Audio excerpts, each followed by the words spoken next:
Hey, what's going on, everyone? Dan the Glassman here, and we are getting back to nature. So today we are about a week later, or maybe a few days in, about 4 days since the last time that we were filming and talking about the strawberries. So we were harvesting strawberries, slicing off the peels and planting them directly into the soil last week. And I see now that this is our other technique here, where we took the slices and put them on a piece of paper. You can use a paper towel, a napkin, anything like that, toilet paper even, just to allow the skins to dry out, and then you can harvest the seeds. So you can simply just go in here, and I don't know if you can see this really well or not.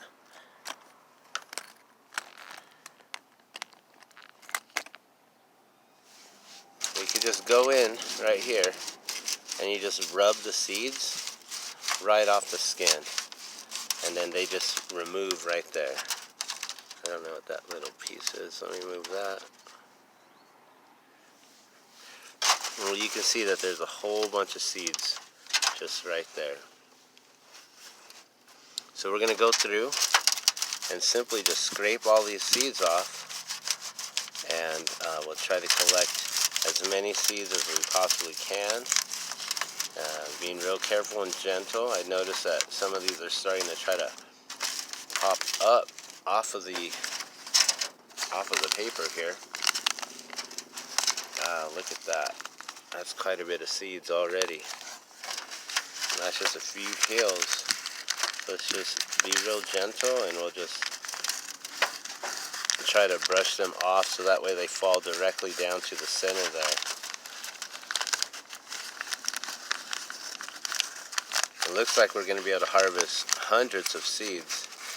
So when I was slicing them, I was trying to do just a little approximate count on each one, and I believe there was close to 40 seeds on each skin, give or take. Some might be smaller than others, of course, like this one here might only have 10, but pretty much all these seeds here, or all these skins, were approximate about 40 seeds on each one.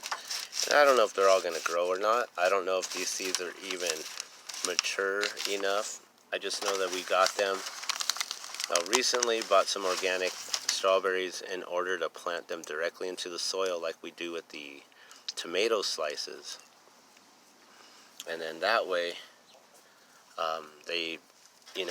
when we plant tomato seeds or tomato slices like that, we get about 50 sprouts popping up off of each slice, give or take. Sometimes only 25 or 30 or so, but you get a good amount of seedlings popping up off the slices of tomato.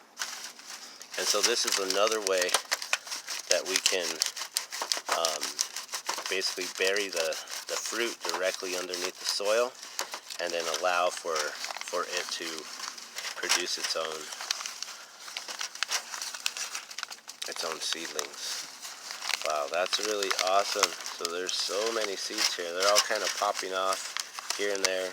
I have this tray right here, so in case we do lose some, hopefully they'll fall down into the tray and not pop out off the whole entire thing here. I'm just going to keep on going and harvest some more of these seeds here. As you can see how simple it is, It doesn't take too much work to get them off. If they're in there real deep, I can use my thumbnail, but that's when I notice that they start to pop a little bit, so you want to be real gentle with that. This is the first time I've ever done this before. I've watched a few videos and seen many people do it this way, and also plant them directly into the soil with just the skins, with the seeds intact. And it seems to work beautifully, and then once they get a bunch of seedlings, they take that clump of the root, all the root ball and everything, and separate them, and basically try to pull each plant apart and then plant them, which we'll end up doing, and then we'll put them into the self-watering containers like we have here. These are our bell peppers, the yellow bell peppers, and mixed variety on the end. And also, you know, these are self-watering containers here. This is a new one that we haven't planted in yet.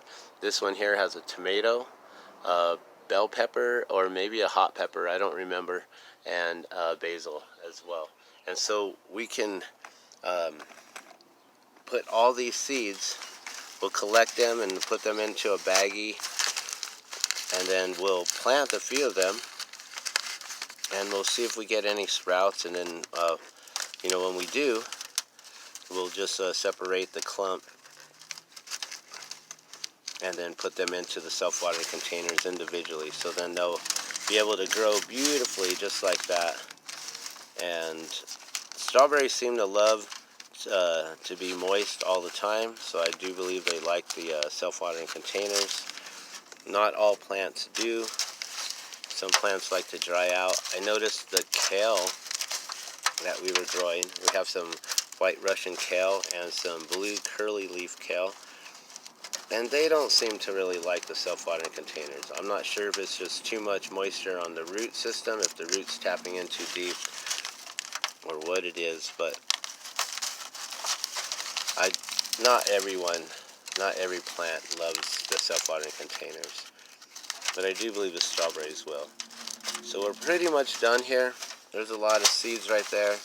I need to go inside and grab a baggie, and then we can put them in, and that way we can keep them and sprout them, and we'll see how that works. So I'm going to let you guys go now, but thank you so much for watching. This is Back to Nature, and you can find us on Facebook, YouTube, Twitter, everywhere. Just remember, try all these beautiful experiments on your own. Get some seeds, get some organic strawberries, and try to harvest yourself some seeds here. As you can see, it's real simple. And the reason why we're doing this is because we're out of strawberry seeds, and we want to grow some in the vertical pallet garden here on the side, which is why I was showing that earlier. So we have all this space right here all ready for the strawberries. So we're going to plant some strawberries. We're going to root them first and get them sprouted up. So we'll germinate these seeds, and then we'll get them sprouted, and then we'll put them into self-watering containers, get them a little bit bigger, and then we'll plant them into the vertical garden. So thanks so much for watching. This is Dan the Glass Man, and we're getting back to nature here.